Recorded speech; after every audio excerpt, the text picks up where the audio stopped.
ഇദ്ദേഹത്തിന് ജോലി ഇവിടെ ഒരു ചെറിയൊരു ടീ ഷോപ്പാണ്. തട്ടുകട എന്നൊക്കെ നമ്മൾ പറയുമ്പോഴും അത് മോശക്കാരനല്ല കേട്ടോ, ആള് സൂപ്പറാണ്. രാജുവിടെ എത്ര വർഷമായി ഇത് ചെയ്തുകൊണ്ടിരിക്കുന്നത്?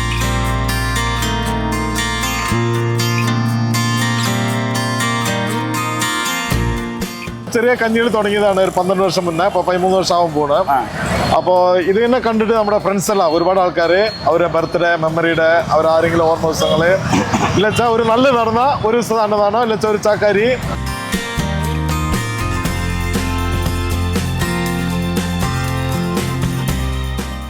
ഒരു വെറുതെ ഒരു ഭക്ഷണം കൊടുക്കാതെ നമ്മളിത് ഉണ്ടാക്കുമ്പോൾ ആത്മാർത്ഥമായിട്ട് മനസ്സുകൊണ്ട് പ്രാർത്ഥിച്ച് ഈ പേഷ്യൻ്റെല്ലാം പെട്ടെന്ന് ഗുണമായിട്ട് പോകണമെന്ന് ദൈവത്തിനെ വിചാരിച്ച് ഭക്ഷണം ഉണ്ടാക്കി കൊടുക്കുമ്പോൾ അതിൻ്റെ ബലം എല്ലാവർക്കും കിട്ടുകൊണ്ട്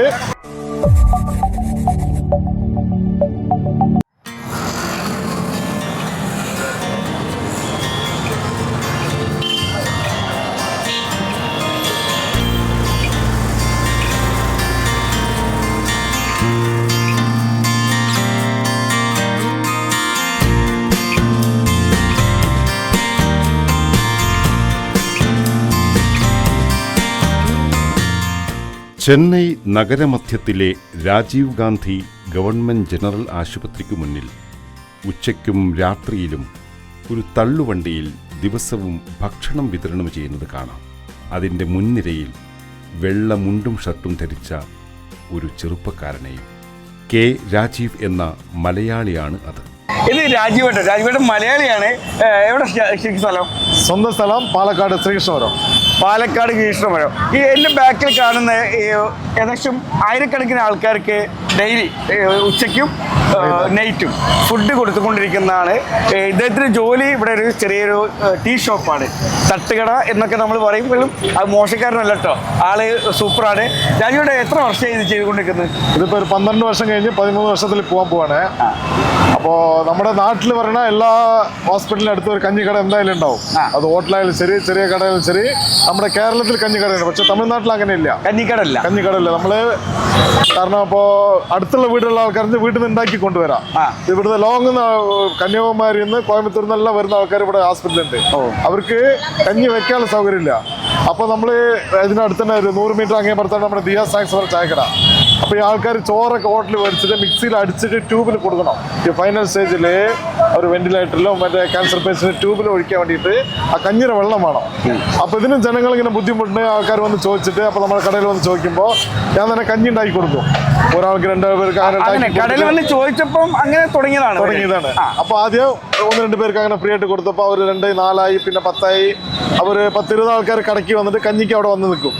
അപ്പോൾ ഇത്രയും ആൾക്കാർ റോഡ് താണ്ടി അങ്ങോട്ട് വരണം പറഞ്ഞിട്ട് ഞാൻ തന്നെ വന്നിട്ട് ഇവിടെ ഒരു ചെറിയ തള്ളുവണ്ടിയിൽ കൊടുത്തിട്ട് ഇവിടെ കൊണ്ടുവന്ന് വയ്ക്കും. അതിപ്പോ 2-3 ദിവസമായിട്ട് ഞാൻ നേരിട്ട് കാണുന്നുണ്ട്. അപ്പോൾ എത്ര പേർക്കാണ് ഇത് ഡെയിലി ഉച്ചയ്ക്ക് ചെയ്യുന്നത്? ആദ്യം ചെറിയ കഞ്ഞികൾ തുടങ്ങിയതാണ് ഒരു 12 വർഷം മുന്നേ. ഇപ്പോൾ 13 വർഷം ആവാൻ പോണ്.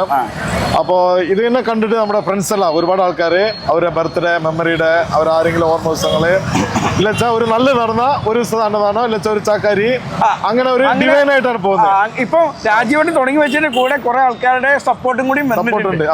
ഇപ്പൊ നമ്മൾ വന്ന് ഇപ്പൊ ഒരു അമ്പലത്തിലോ വേറെ എവിടെയെങ്കിലും അന്നദാനം ചെയ്യുമ്പോൾ നമ്മള് വിശപ്പില്ലാച്ചാലും ഒരു പ്രസാദം പറഞ്ഞിട്ട് കഴിക്കും.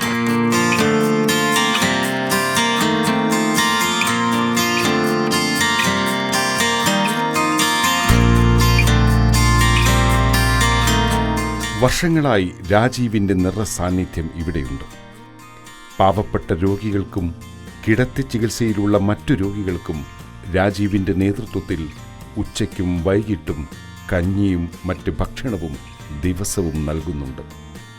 ഇപ്പോൾ 1000-ഓളം ആളുകളിലേക്ക് ഈ സേവനമെത്തുന്നു.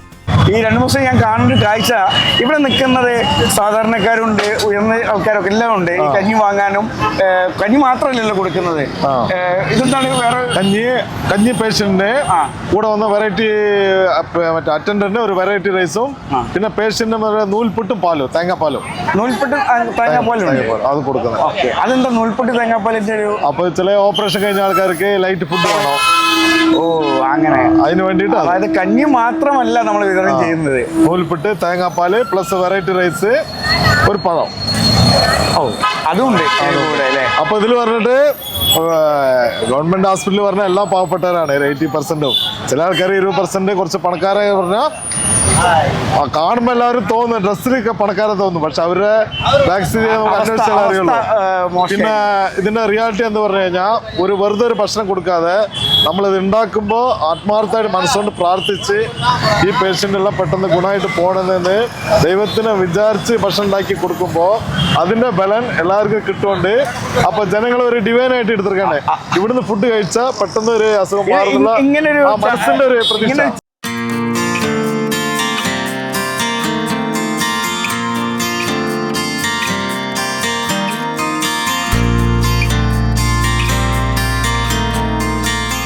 ഒരു സുപ്രഭാതത്തിൽ രാജീവിൻ്റെ മനസ്സിലുദിച്ച സേവന പ്രവർത്തനമല്ല ഇത്. സ്വന്തം അനുഭവങ്ങളാണ് ഇതിലേക്ക് രാജീവിനെ നയിച്ചത്.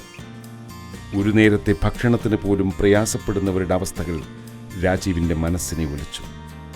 അന്ന് തുടങ്ങിയതാണ് ദിനം പ്രതിയുള്ള ഭക്ഷണ വിതരണം. ചില ദിവസങ്ങളിൽ ഭക്ഷണം നൽകാനുള്ള ചെലവ് നൽകാൻ സ്വയം ചിലർ മുന്നോട്ട് വരും. മറ്റു ദിവസങ്ങളിൽ തൻ്റെ ചായക്കടയിൽ നിന്ന് ലഭിക്കുന്ന വരുമാനത്തിൽ നല്ലൊരു പങ്ക് രാജീവ് രോഗികൾക്ക് ഭക്ഷണം നൽകാൻ ചെലവഴിക്കും. സാധിക്കാതെ വരുമ്പോൾ രാജീവ് സ്വന്തം വീട്ടിൽ നിന്നും സുഹൃത്തുക്കളുടെ വീട്ടിൽ നിന്നും ഭക്ഷണം എത്തിച്ചു നൽകും. ചാരിറ്റി തുടങ്ങിയപ്പോൾ ആരെങ്കിലും സപ്പോർട്ട് ചെയ്യുന്ന ആദ്യം തുടങ്ങിയത് ആരായിരുന്നു? സപ്പോർട്ടിങ് ആയിരുന്നു ഒരു സ്റ്റാർട്ടിങ്, നമുക്കൊരു സപ്പോർട്ടിങ് വേണമല്ലോ. സപ്പോർട്ടിങ് അത് വിചാരിച്ചിട്ടല്ല, നമ്മൾ ചായക്കട ഉണ്ട് അതുകൊണ്ട് നമ്മൾ തുടങ്ങിയതാണ്. അതിന് ശേഷം ഒരു 4-5 വർഷം കഴിഞ്ഞ് അങ്ങനെ കണ്ടിന്യൂ ചെയ്തപ്പോൾ ഇവിടുത്തെ മലയാളി അസോസിയേഷൻ വന്നിട്ട് ഒരു 2 വർഷത്തോളം നമ്മളടുത്ത് ടൈപ്പ് ആയിരുന്നു ഇതിനൊരു സാമ്പത്തിക സഹായത്തിന് വേണ്ടിയിട്ട്. ആ സമയത്താണ് കൊറോണ വരുന്നത്. കൊറോണ വന്നപ്പോൾ എല്ലാം വന്നിട്ട് ഒരു ടോട്ടല് ഇന്ത്യ ബ്ലോക്കായി, വേൾഡ് ഫുള്ള് ബ്ലോക്ക് ആയപ്പോൾ അവരെല്ലാം നിർത്തി. അവര് ഫണ്ട് തരലും മറ്റേ അവർ പേടിച്ചിട്ട് ഇനിയിപ്പോൾ കഞ്ഞി കൊടുത്തിട്ട് കൊറോണ വല്ല കഴിഞ്ഞാൽ അവർക്ക് വല്ല ഇമേജ് ബാധിക്കുക വെച്ചിട്ട് അവരെല്ലാം കൈവഴിഞ്ഞ്. പക്ഷെ അന്നും ഇന്നും ഈ കൊറോണ സമയത്തും കൊറോണ സമയത്ത് കണ്ടിന്യൂ ചെയ്തിരുന്നു. ഇത് മാനേജ് ചെയ്ത് കൊണ്ടുപോയി. കൊറോണ സമയത്താണ് ഇതിനാട്ടിലും 3 മടങ്ങ് ആൾക്കാർ കൊടുക്കാൻ പറ്റി. പിന്നെ ജനങ്ങളൊക്കെ എങ്ങനെ അറിഞ്ഞു തുടങ്ങിയത്? ജനങ്ങൾ അറിഞ്ഞു തുടങ്ങിയ പറഞ്ഞാൽ പിന്നെ നമ്മൾ ഗേറ്റിൽ വെച്ച് കൊടുക്കാണല്ലോ.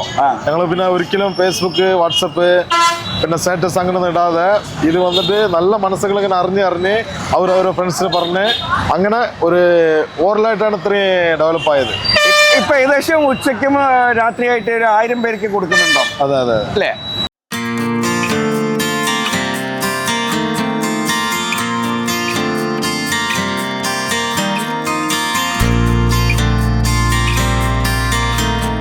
പാലക്കാട് ശ്രീകൃഷ്ണപുരം പരേതനായ കൃഷ്ണൻകുട്ടിയുടെയും തങ്കമ്മയുടെയും മകനാണ് രാജീവ്.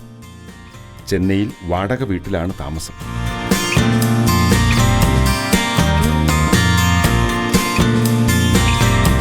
ചെന്നൈയിൽ 10,000-കണക്കിന് ചായക്കടകളുണ്ടെങ്കിലും മലയാളിയായ രാജീവൻ്റെ ചായക്കട ഇവയിൽ നിന്നും വ്യത്യസ്തമാണ്. പലവിധ ചെറു രോഗങ്ങൾക്കും ആശ്വാസം പകരുന്ന പച്ചമരുന്നുകളും ഒറ്റമൂലികളും ഉപയോഗിച്ചുള്ള ചായ നൽകുന്നതിലൂടെയാണ് രാജീവൻ വ്യത്യസ്തനാകുന്നത്. രാജീവൻ്റെ ഹെർബൽ ചായകൾക്ക് ചെന്നൈയിൽ പ്രശസ്തി കൂടി വരികയാണ്. ചെന്നൈ സെൻട്രൽ റെയിൽവേ സ്റ്റേഷന് തൊട്ടടുത്തുള്ള ദക്ഷിണ റെയിൽവേ ഹെഡ്ക്വാർട്ടേഴ്സിന് മുന്നിലെ ദിയ സ്നാക്സ് എന്ന രാജീവൻ്റെ ചായക്കടയിൽ എന്നും തിരക്കോട് തിരക്കാണ്.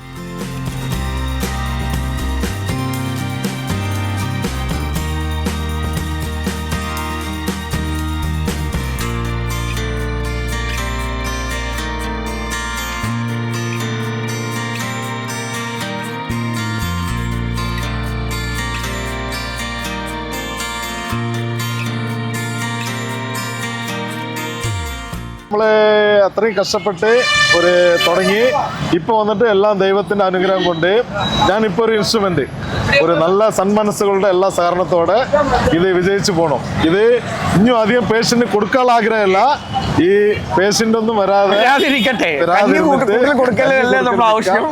ആൾക്കാർ എണ്ണം കുറയട്ടെ, അസുഖങ്ങൾ വരാതിരിക്കട്ടെ.